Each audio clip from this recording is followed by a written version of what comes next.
Here with the champ, Tyron Woodley, who defends his welterweight title against Kamaru Usman at UFC 235 on March 2nd. And Tyron, first thing I want to ask you is, of course, you're facing Usman. I'm sure your focus is on Usman, but you're about to go out to a press conference. I do have to ask, would you be more excited to going out to that press conference if it was Colby Covington waiting out there for you instead of Usman? Be a lot more shit spoken, but I'm excited to fight the best guys. Obviously, Usman put himself in a position to fight me, and I'm looking forward to fighting him. I always try to focus on the person at hand. If you start looking too far down the road and thinking about other guys, then you end up getting beat by the person you're supposed to fight. So that's one thing that I've done really well in my career, not to look too far down the road. Somebody standing in front of you that's worthy of your attention, so they're going to get it. Since you've won the belt, you've made some requests at times. Not always have they been answered. Did you feel like if ever the UFC was going to say, all right, Tyron, we'll let you call the shot, it should have been this one. If you wanted to fight Colby, that should have been the fight?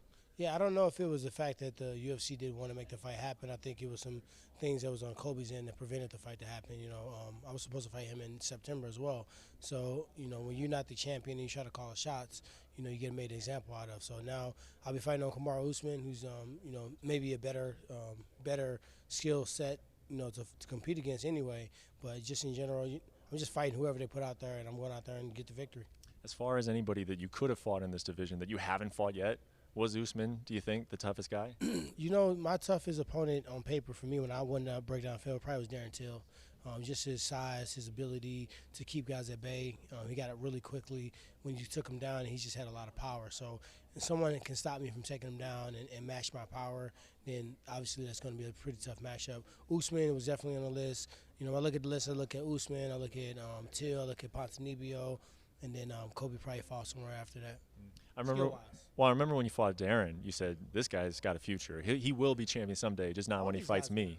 Usman, you think he will? I'm not going to throw Colby in that buckle, but I think Usman, I think Till, I think those two guys that, later in their career they will see championship around their waist. They're just not going to do it on my watch. I feel like I ask you this almost every time I interview you, and I know it's not up to you, but you beat Darren Till. That was a big fight. You now had the belt it's going on 3 years. You think 2019 is the year that you can catch the attention of Georges St-Pierre? Do you think you will have done enough to catch the attention of the guy?